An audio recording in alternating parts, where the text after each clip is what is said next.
Hi, I'm Ben Peoples. I am running a project here in Pittsburgh, Pennsylvania to aerially photograph and document significant historic industrial sites in the Pittsburgh, Pennsylvania area. Pretty much throughout all of southwestern Pennsylvania, documenting steel mills, glass factories, coking plants, a lot of World War II structures that are still around, even the Nike missile batteries that are still sticking around, no longer active. Pittsburgh was ringed in Nike missile batteries to protect our industries. I'm a photographer and tinker and so forth here in Pittsburgh, Pennsylvania. Been doing aerial photography for about 3 years now. I started when I lived in Alameda, California. I was doing aerial photography with kites, flying kites to a few hundred feet to take photographs. One of the main things I studied was the Alameda Naval Air Station, which closed in 1994.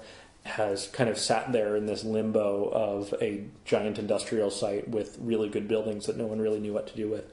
Exploring that through aerial photography was really fascinating and captured a lot of things that I wanted to explore. When I moved to Pittsburgh about a year and a half ago, I discovered that kite aerial photography doesn't really work here. The winds are too unpredictable and have too many dropouts. The wind will, even on like a very steady, smooth wind day, it'll just stop. The wind will just stop blowing for about 2 minutes. If you've got a kite in the air, 2 minutes will bring you all the way to the ground. You'll be flying for 10 minutes or so, and then all of a sudden the wind drops out and you're hauling in line, getting the camera on the ground, and then floating the kite back to the ground. It's really, it's a challenge. So the reason we're doing aerial photography of these industrial sites is because the sites they're large. We're not talking about a small factory plant. We're not talking about something that could fit in a city block. We're talking about square miles of industrial sites.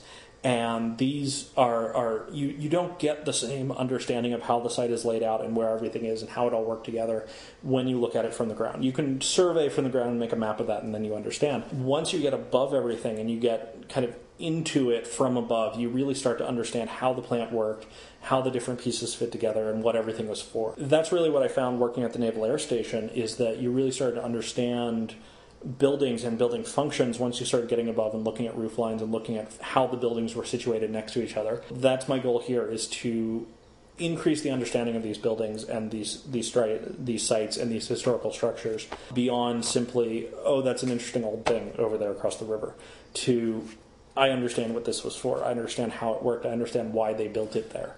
So that's the goal in part 3. Part 3 is really to take all of this information and get it out to people and help people have a greater understanding of the industrial history throughout the southwest Pennsylvania area. So once I was here in Pittsburgh, I started exploring what was around and what was interesting to photograph, what to look at, and discovered all of these industrial sites in the area. I started working with Ron over at Rivers of Steel, and he hooked me up with a list that was just phenomenal. And of all of these sites, some of them are still there, some of them are gone. Nobody actually has been out to them to find out what's there. The idea was to head out and do a relatively quick survey of about 40 sites and figure out what's still there, what's still on these sites, and then take that and pare it down to about 6 sites, take those 6 sites and really document the heck out of them. Do full resolution mapping runs, interactive bubble panoramas of them, close-up details of architectural details, all kinds of stuff like that, and just really get these really rich documentation on a few sites. And work that into the project plan. It works out to be about a 3-year project to accomplish. The first year mostly gets filled up with heading out to these 40 sites, photographing them. Some of that's weather dependent, some of that's just time dependent. That's what I've been working on. Turns out it actually is going to take 4 years, because the first year is turned into figuring out how to get an aerial photography platform that will work for what I need it to do and will be able to carry the kind of cameras I need to carry. Coming at this from a photography end, my first concern is quality. I want to make sure that these are the best possible quality images we can get.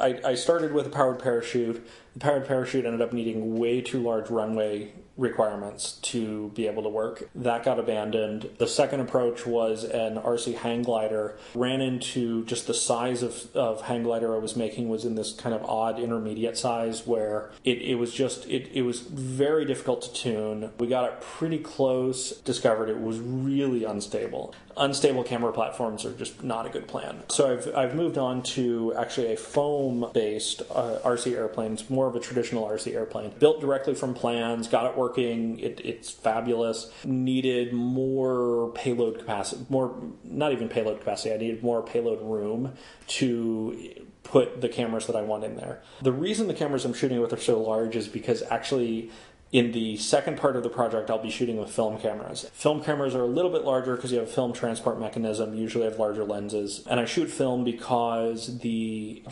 quality of the film is so good. You're basically, you have a $100 camera in the air and you're getting 20 megapixels in a 3-stop HDR. If you don't know what that means, it's just really fabulous photographs that is a look that people are spending a lot of time and effort trying to get digital cameras to look like that. You can do it in a single shot on a film camera. That's been really great when I was doing the Naval Air Station in Alameda. And kind of looping back around, the first part of the project is going to be go out and survey these 40 sites. We're going to be shooting bubble panoramas as single shots with a fisheye lens shooting straight down. We'll also be shooting oblique shots and straight down orthographic shots with a standard digital camera, just a little point and shoot.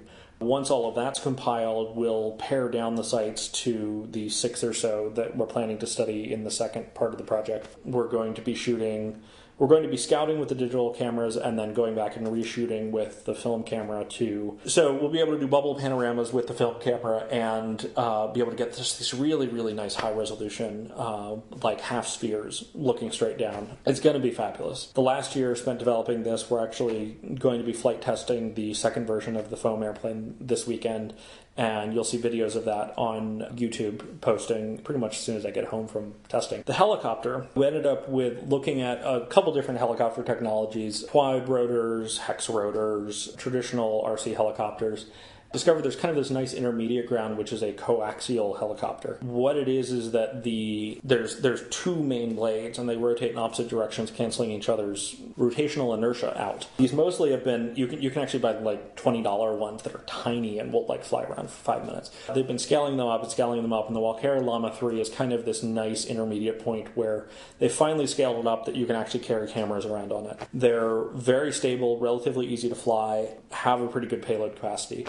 The other thing that I really like about the Llama 3 is that it only has a single motor. While that seems like maybe that's like, single failure proof, the problem is that when you have 4 motors and you need all 4 motors, your mean time between failure has been divided by 4. When any one motor fails, the whole thing flips over. Hexarotors and octocopters have solved that to some extent. You can lose a motor and the rest will compensate, but you're starting to get into thousands of dollars instead of hundreds of dollars. The approach is to let's get this. It's going to work great. It's going to be able to carry the film camera. It will do exactly what we need. We're going to be using the helicopter to get nice close-up detail shots of architecture and industrial elements in the air. So it's going to be a lot of use in part 2. Part 1, since we're mostly doing overall surveys, we're not going to be using a helicopter so much. But we've already fully funded part 1 through the last 2 Kickstarter projects. Thank you for listening so far, and hope you support the project. Your donation will go a long way towards making this project a success. Thank you very much.